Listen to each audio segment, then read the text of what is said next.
So we'll start.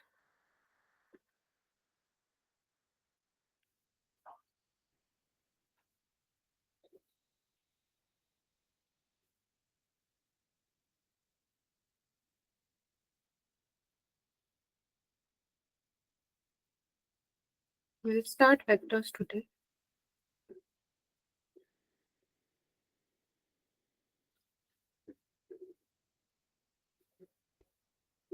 आपने वैसे तो वेक्टर फिजिक्स में पढ़ा है,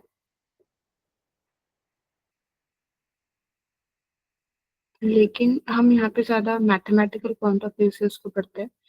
मतलब ये कि उसके ऑपरेशंस कैसे लगाएंगे, more of those sort of things, कि क्या प्रॉपर्टीज है, रादर देन उसका एप्लीकेशन इतना नहीं देखेंगे हम यहाँ पे। बट वही चीजें ज्यादा देखेंगे कि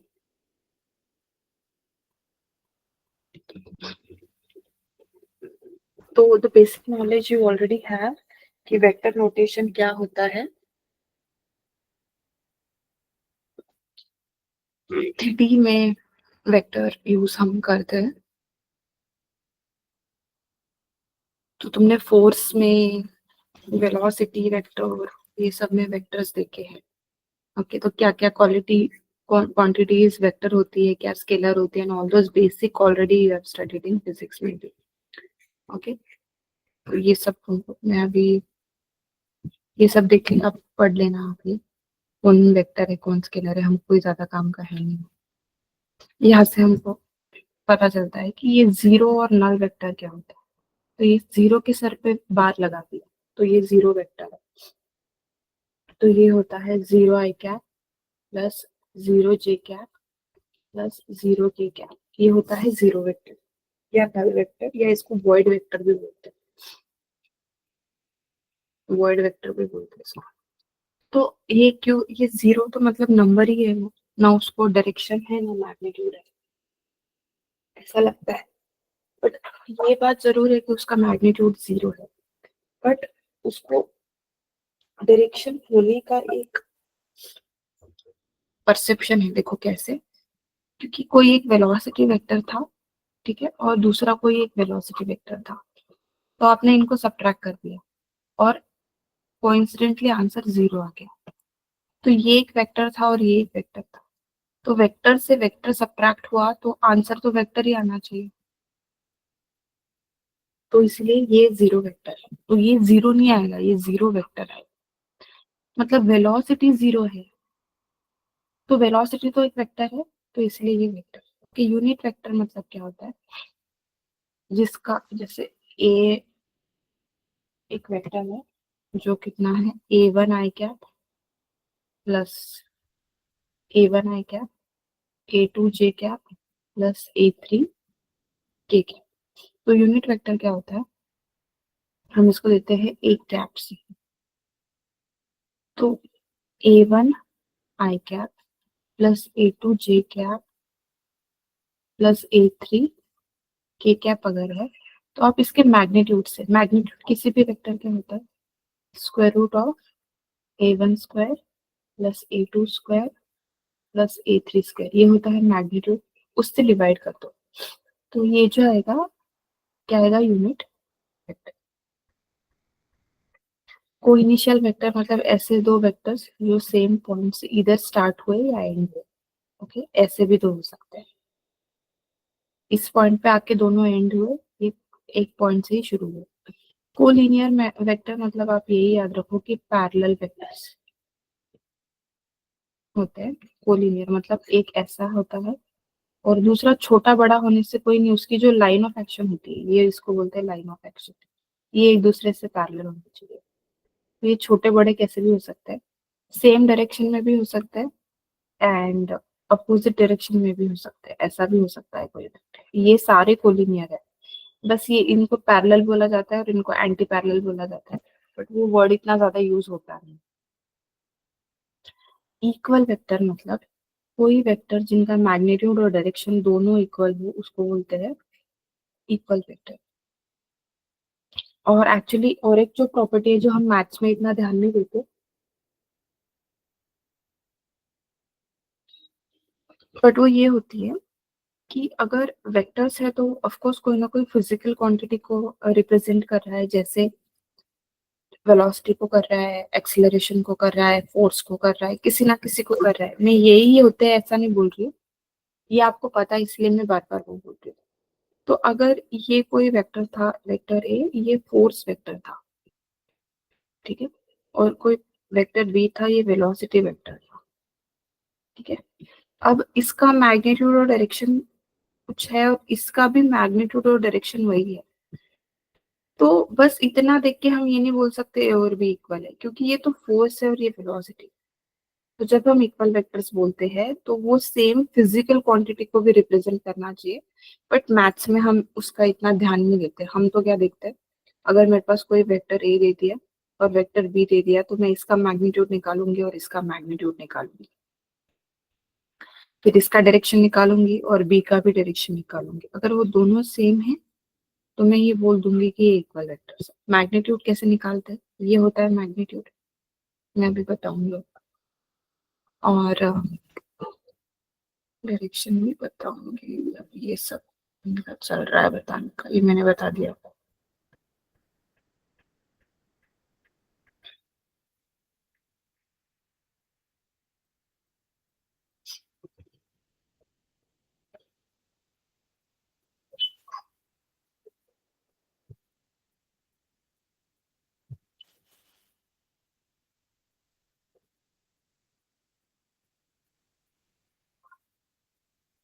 ये सारा मैं एक ही चीज में आपको बता दूंगी अभी। हाँ,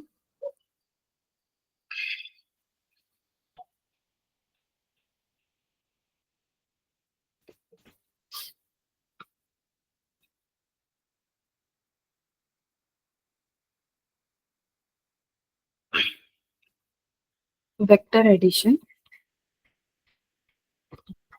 काफी इंपॉर्टेंट चीज है, ठीक है। इसके दो टाइप्स होते हैं, एक होता है एनालिटिकल, जब हम, जैसे मेरे पास अगर ये वेक्टर है a is equal to 3i plus 4j-7 k, ठीक है, और मेरे पास बी अगर वेक्टर है -2i प्लस 8j प्लस 12 के, और मुझे निकालना है vector A plus vector B. तो मैं क्या करूंगी, आयोटा वाले जो आई वाले कंपोनेंट से वो ऐड कर दूंगी। सो 3 - 2 कितना हुआ, 1, तो ये हो जाएगा आई।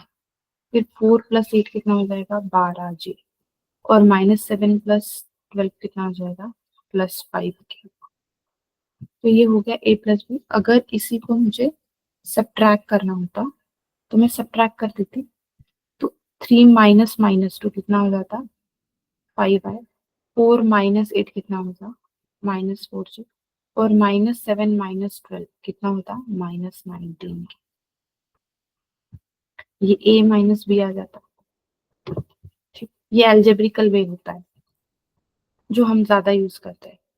अब आप बोलोगे कि मुझे मल्टीप्लाई भी करना है, तो ये इतना सिंपल नहीं है। मतलब ये सिंपल, मतलब सिंपल ही है वैसे, बट ये मल्टीप्लिकेशन किस टाइप का मल्टीप्लिकेशन होना चाहिए वो डिपेंड करेगा। तो वहां से आपको दो चीजें मिलेंगी, एक की मल्टीप्लिकेशन दो टाइप के होंगे, ए डॉट बी और ए क्रॉस बी। अगेन ये आपने फिजिक्स में पढ़ चुके होंगे।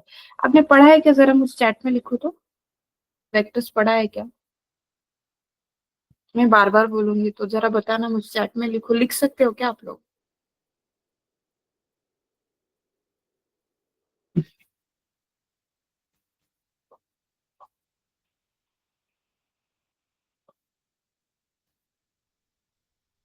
कोई अनम्यूट करके बता दो यार, या वो भी नहीं कर सकते। अब आप हम सब दे रहे हो, मुझे समझ नहीं आ रहा। पढ़ा सकते हो या, सॉरी, बोल सकते हो या नहीं, या लिख सकते हो या नहीं? ये सभी दे रहे हो, मुझे कुछ समझ नहीं आ रहा।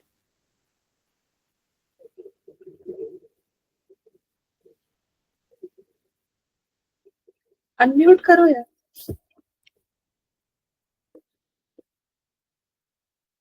रुको, मैं किसी एक को अनम्यूट करती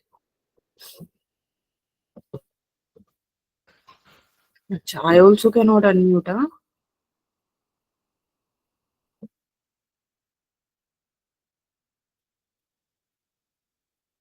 I cannot unmute. Anyway, you can tell your coordinator that they connect to me. Lovepreet Kaur, हाँ क्या बोल रहे हो? पढ़ा है ना? अच्छा, ओके, वेरी गुड। तो पढ़ा है। तो ये मल्टीप्लिकेशन के तरीके हुए।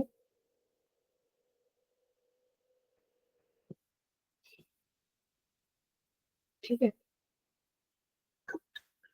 मल्टीप्लिकेशन वो सब हम बाद में करेंगे। अब वेक्टर एडिशन का एक बात सुनो आप लोग।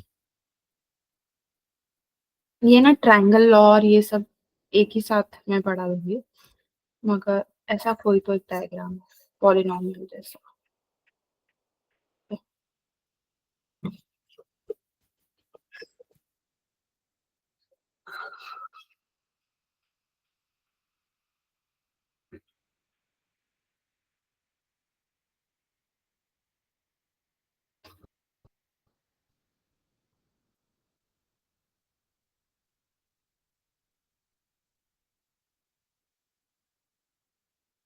ठीक है, ये कोई तो डायग्राम।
ठीक है, इस डायग्राम को अभी समझो।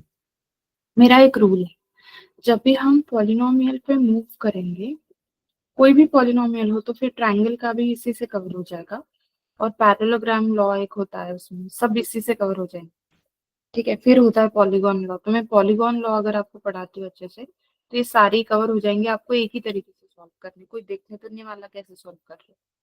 ठीक है, तो आपको क्या करना है, मुझे, आपका अभी का टारगेट ये है कि मुझे ए ई निकालना है। What is vector A E, which is vector x in this case. तो क्योंकि ए ई ए से स्टार्ट हुआ और ई पे एंड हुआ, स्टार्टिंग पॉइंट और एंडिंग पॉइंट, ये जो एरोज दिए होते हैं वो कोई ऐसे ही बोर हो रहा है इसलिए नहीं देते वो, उसका कुछ तो मतलब होता है। ओके, तो या तो वो ऐसा बोलेंगे, या तो बोलेंगे पॉलिनोमियल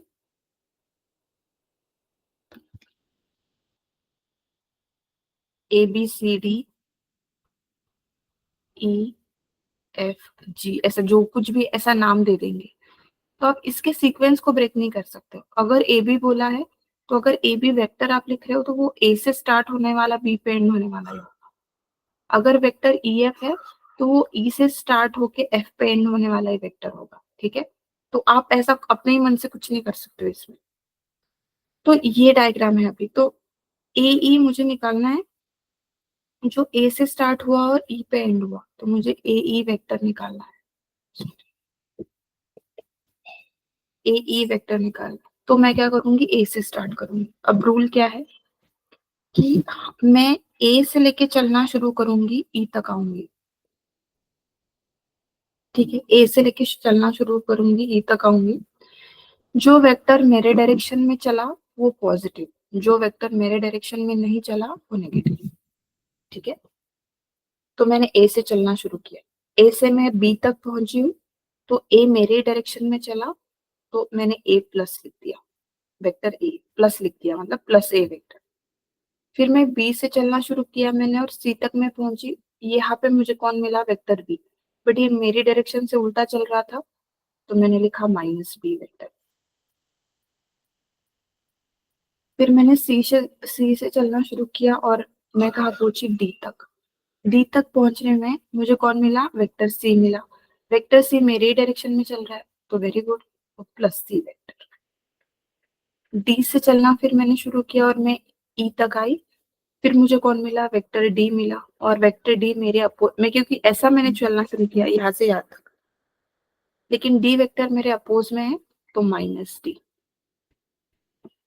फिर मुझे जाना तो ए पे वापस है, सर्कल कंप्लीट, सर्कल मतलब पॉलीगॉन कंप्लीट करना है। तो ई से अब मुझे ए तक जाना है तो मुझे कौन मिला, वेक्टर एक्स। वेक्टर एक्स मिला, लेकिन जब मैं ऐसे चलने शुरू किया मैंने, तो एक्स तो मेरे अपोजिट डायरेक्शन में है, तो मैं लिखूंगी माइनस एक्स बार। और क्योंकि मैंने ए से शुरू किया था और मैं वापस ए पे आ गई तो मैंने इक्वल टू 0 लिख दिया। तो अब देखो, इस माइनस एक्स को मैंने उस साइड भेज दिया, तो X bar is equal to vector A plus vector C minus vector B minus vector D. ये आ गया एक्स, ये आ गया आपका आंसर। अब अगर आप वैसे देखने का शुरू करो तो एक और वे से हम निकल सकते हैं। ए से इधर इधर इधर भी ए से ई तक आ सकते हैं। तो अब मैं इसके लिए लिखूंगी, तो फिर से मैंने ए से शुरू किया और मुझे ई पे आना है। तो जब मैंने ए से यहाँ तक आई मैं, तो मुझे वेक्टर कौन मिला, एच वेक्टर, जो मेरे डायरेक्शन में था, वेरी गुड। फिर मुझे मिला जी वेक्टर जो मेरे डायरेक्शन में था। फिर मुझे मिला एफ वेक्टर जो मेरे डायरेक्शन में था। फिर मुझे मिला ई वेक्टर ये वाला जो मेरे डायरेक्शन में था। प्लस यहाँ से मुझे वापस जाना है तो एक्स मिला, बट वो मेरे डायरेक्शन में नहीं था, तो minus X is equal to 0। तो एक्स को मैंने दूसरी साइड भेज दिया, तो क्या आया, एच जी एफ प्लस ई। आ गया ये आंसर। तो इस तरीके से आप किसी भी ट्रायंगल, किसी भी पॉलीगॉन में ये लॉ यूज करके यहाँ से निकाल सकते हैं। ये फिजिक्स में आप बहुत ज्यादा यूज करते होंगे, तो ये सब चीजें हैं। आईजे के X Y X Z axis के डायरेक्शन में रहते हैं चीजों के, ये एडिशन में ये सब मैंने बता दिया। कोलिनियर वेक्टर क्या होते हैं मैंने बताया। बहुत छोटी छोटी चीजें मैं नहीं बता रही हूँ, वो मैं आपको ड्यूरिंग द, क्या बोलते हैं, क्वेश्चंस करते करते समझाई देती हूँ ऐसे। अब देखो इसमें क्या है, स्लाइड पूरा डिलीट क्यों नहीं होता है यार, इससे टाइम पास होता है इसमें।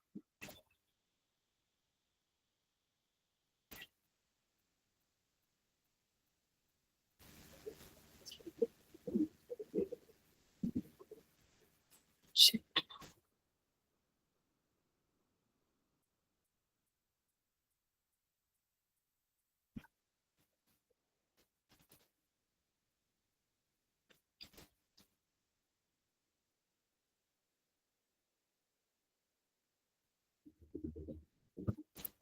ओके, ये देखो ये क्या बोल रहा है कि ये प्रूव करो, बोल रहा है क्या, हाँ, प्रूव करो कि ये दो वेक्टर्स कोलिनियर है। कोलिनियर मैंने आपको बोला, ये कोलिनियर कुछ नहीं है, इसको पैरेलल जैसा ट्रीट करो।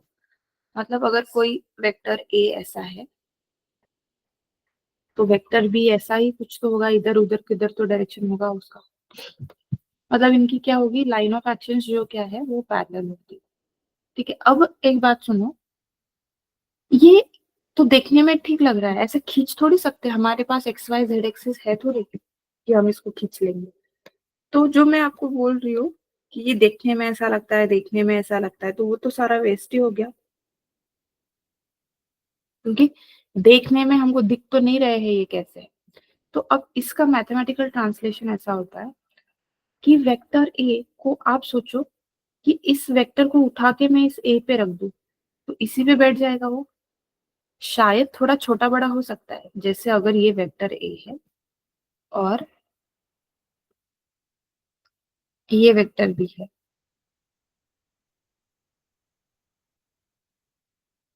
ये वेक्टर बी है और ये है पैरेलल, तो इस ए को उठा के जब मैं यहाँ पे रखूंगी, ठीक है, तो वो बड़ा छोटा सा हो जाएगा ऐसा, ये ए हो जाएगा, कोइंसाइड ऑफ कोर्स हो जाएगा।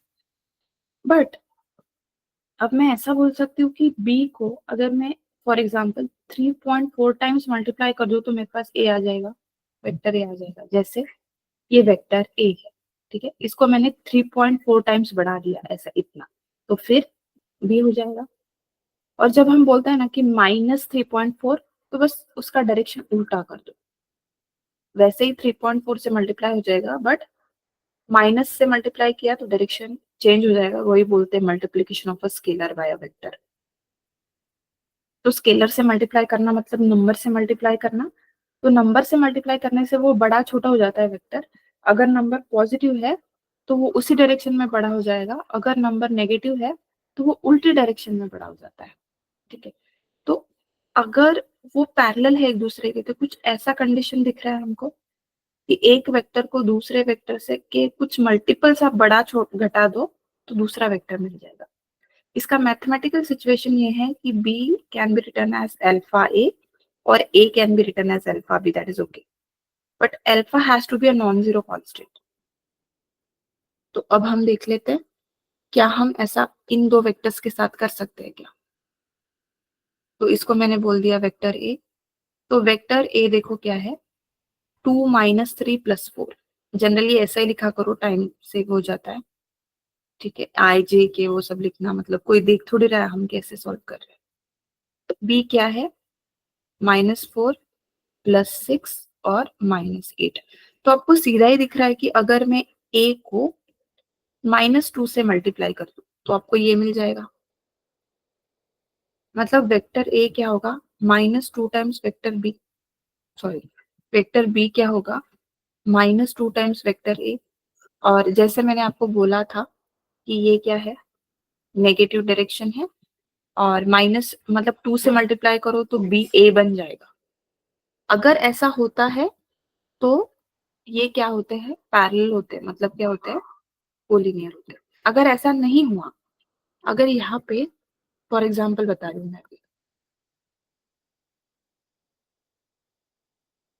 यहाँ पे अगर 5 होता तो आप ऐसा कोई स्केलर नहीं निकाल सकते हो जिससे ए को मल्टीप्लाई करके आपको बी मिलेगा। ऐसा नहीं निकल सकता। तो ये जो दो वेक्टर्स है वो नॉन पैरेलल होंगे, नॉन कोलिनियर जिसको बोलते हैं, या नॉन पैरेलल। मतलब इस सिचुएशन में वो वेक्टर्स कैसे दिखेंगे, एक वेक्टर ये है तो ये जरूर से जरूर इंटरसेक्ट कर जाएंगे ये वेक्टर, क्योंकि वो पैरेलल नहीं है। तो इस केस में ये इंटरसेक्ट कर गए, ओके। और अगर पैरेलल होते तो ऑफकोर्स एक ए ऐसा था और बी कैसा था, बी इतना बड़ा था। तो हमको क्या करना पड़ा था, ए को -2 से मल्टीप्लाई करना पड़ा और डबल करना पड़ा और उसकी डायरेक्शन चेंज करनी पड़ी, तब ए क्या बन जाएगा, बी बन जाएगा। ये था मेरा एक्सप्लेनेशन। किसको किसको समझ में आया बताओ जरा।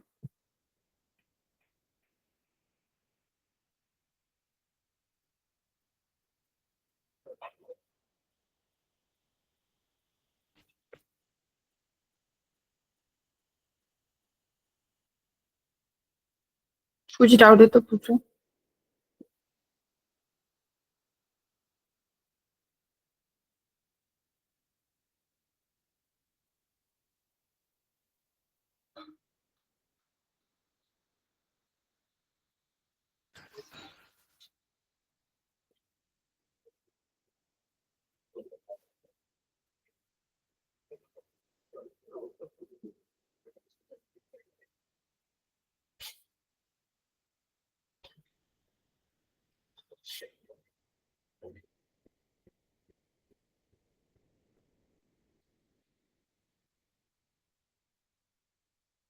Good good good.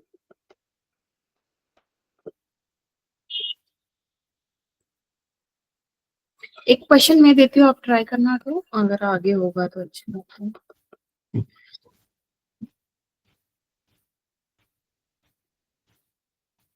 नहीं है आगे, मैं एक देती हूँ, आप ट्राई करना।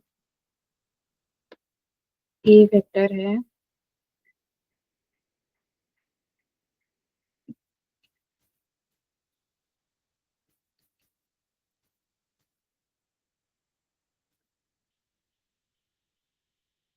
ये दो वेक्टर्स पैरेलल है क्या बताओ, कोलिनियर है क्या, ए और बी, ये दो वेक्टर्स कोलिनियर है क्या बताओ तो जरा।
ठीक है, हो गया, बताओ आंसर जरा।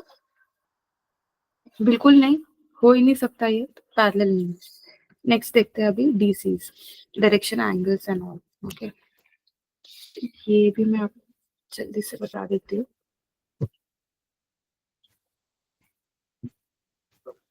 ये ना जो 3D है या वेक्टर्स है, हम ये किसके साथ देखते हैं, हम देखते हैं तीन एक्सिस के साथ, एक्स वाई और जेड एक्सिस, एक्स वाई और जेड एक्सिस। आप ऐसा समझो कि ये वाई और जेड तो दिख रहे हैं वैसे ही है, ये जो एक्स एक्सिस है आपके स्क्रीन के बाहर आपके फेस की तरफ आ रही है, ये जो एक्स एक्सिस है, तो अब वो 3D कोऑर्डिनेट हो गया, मतलब ये ऑक्टेंट्स में डिवाइड हो जाता है। वैसे हम जैसे बोलते हैं ना क्वाड्रेंट्स, वैसे ये जो प्लेन है आप ये, क्योंकि दोनों साइड से निकलता है, प्लस एक्स आपके फेस की तरफ निकलेगी तो आपके स्क्रीन के पीछे साइड माइनस एक्स जाएगी, ये इधर प्लस वाई है तो इधर माइनस वाई जाएगी इस साइड,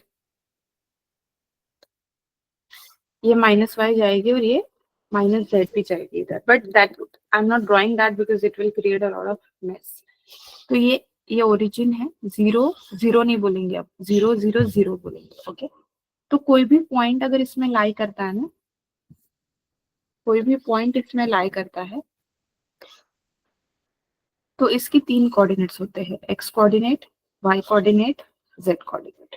ठीक है, अब इस पॉइंट को मैंने क्या किया, पी को ओ से ज्वाइन कर लिया।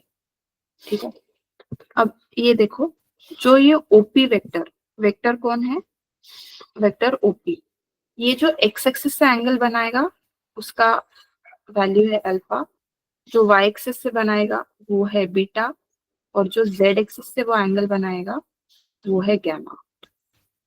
इसको बोलते हैं डायरेक्शनल एंगल्स, डायरेक्शनल एंगल्स। तो वो क्या है, अल्फा, बीटा, गैमा। ये देखो यहाँ पे ये दिया है, पता नहीं कैसे ही दिया है, क्या समझ में आ रहा है इस डायग्राम से। ये है अल्फा, ये है बीटा और ये है गैमा। ठीक है, तो अल्फा और बीटा और गैमा सारे 0 to 180 डिग्रीज में रहते हैं,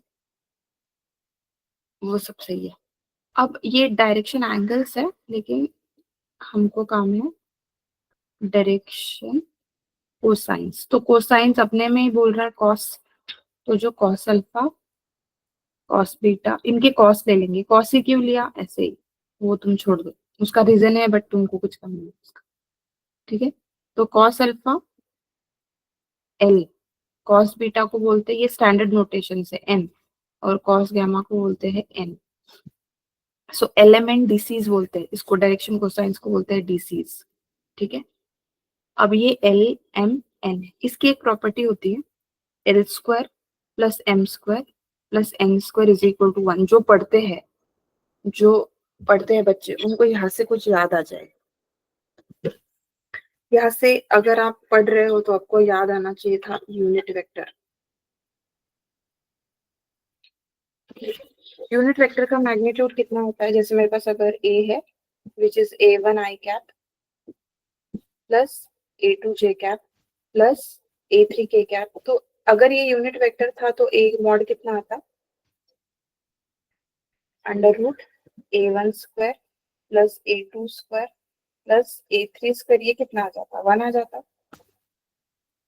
तो इसका और इसका रिलेशन है वो मैं आपको बाद में बताऊंगी।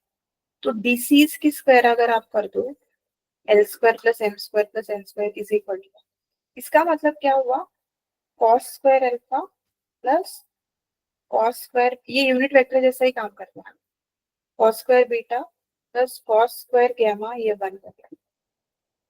ठीक है, ये 1 हो जाता है। अब इसमें ना एक स्पेशल केस होता है जो मैं अभी आपको बता देती हूँ। ये बोलता है कि ऐसा कौन सा लाइन है जो तीनों एक्सिस से सेम एंगल बनाता है। ऐसे वैसे कुछ क्वेश्चंस होते हैं, इक्विलैटरल ट्रायंगल बनता है वो। तो अगर ऐसा सिचुएशन है कि सारी एक्सिस से इक्वल एंगल बनता है, इसका मतलब उसने आपको क्या बोल दिया, alpha is equal to beta is equal to gamma है। तो ये भी कॉस स्क्वायर अल्फा हो जाएगा, ये भी कॉस स्क्वायर अल्फा और ये भी कॉस स्क्वायर अल्फा। तो कितना हो जाएगा, 3 cos square alpha equal to, तो यहाँ से कॉस स्क्वायर अल्फा कितना आ जाएगा, 1/3। तो कॉस अल्फा कितना आ जाएगा, 1/√3। तो ये एंगल क्या होता है, alpha is equal to beta is equal to gamma is equal to कितना आ जाएगा, कॉस इनवर्स अल्फा। मतलब अगर कुछ ऐसा है कि वो तीनों एक्सिस से सेम एंगल बना रहा है लाइन, और ये पॉजिटिव एक्स एक्सिस के साथ ही गिनते हैं। ठीक है, ये हमेशा positive X axis, positive Y axis और पॉजिटिव जेड एक्सिस के साथ ही ये अल्फा बीटा गामा गिना जाता है। तो अगर नेगेटिव के साथ गिनने लगे तो वो क्या हो जाएगा, pi minus alpha, pi minus beta, pi minus gamma. उसमें कोई बड़ी बात नहीं है, क्योंकि cos alpha minus pi minus alpha तो कितना हो जाएगा, ये सेकेंड क्वाड्रेंट का एंगल है, नॉन चेंज है। तो कॉस अल्फा और माइनस नेगेटिव डायरेक्शन हो जाएगा, कुछ नहीं, बट ये हमको कुछ लेना देना नहीं है इस चीज। तो ये चीज है कि अगर वो इक्वल एंगल बना रहे हैं एक्स वाई जेड एक्सिस के साथ, तो ये बहुत बार आता है, ये क्वेश्चन पे बहुत बार आता है।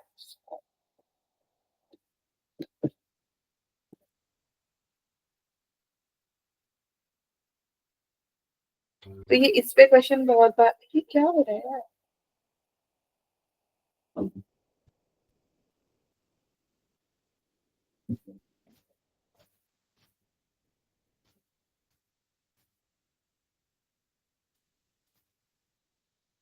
इस पे क्वेश्चन बहुत बार आता है।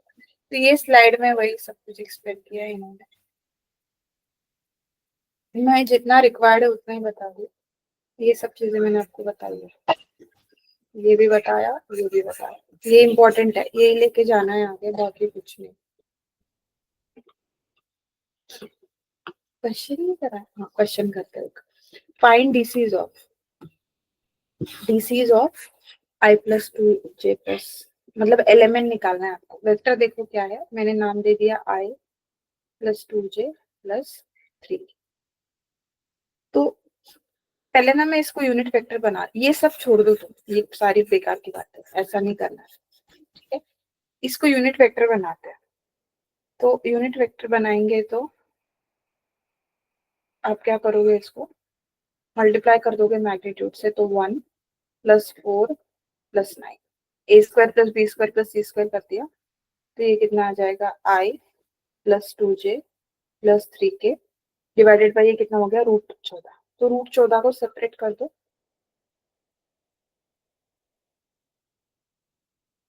इसलिए मैं आपको ये बता रही थी एलिमेंट बताते से यूनिट वेक्टर का इंपॉर्टेंस क्या है। तो एक्चुअली वो एलिमेंट यूनिट वेक्टर से निकल के आते हैं। जैसे ही तुमने इसको यूनिट वेक्टर बनाया, ये जो निकल के आ रहे हैं आपके 1/14, 2/14, 3/14, यही एलिमेंट है। ये एल होगा, ये जो होगा 2/√14, ये एम होगा, और ये जो 3/√14 है ये एम होगा, LMN होगा। देखो यही आंसर है, और ये पूरा कैलकुलेट कर रहे हैं, विच इज नॉट रिक्वायर्ड, एकदम 1 मिनट के अंदर आ जाएगा। बस इसको आप यूनिट वेक्टर बनाओ, इसको यूनिट वेक्टर बनाओ, आपके पास ये LMN आ जाते हैं। ठीक बात समझे सब लोग? क्या याद रखना है, यूनिट वेक्टर और डायरेक्शन कोसाइंस एक ही होता है एक्चुअली, बोलने की अलग अलग चीजें। ठीक।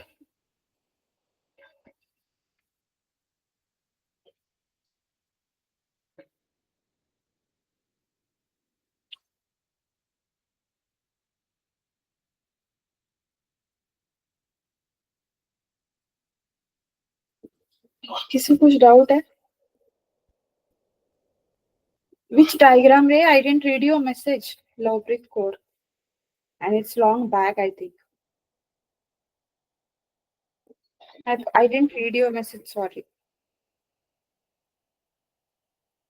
It just don't like pop out to a message करने से पता नहीं I missed the sound or what.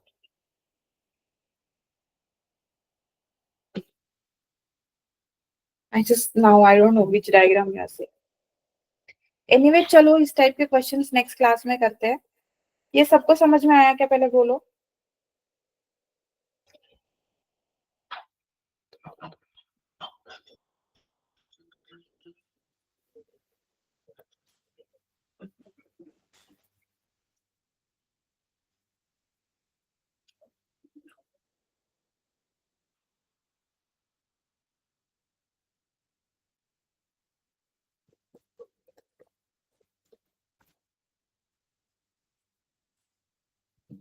अच्छा, ओके.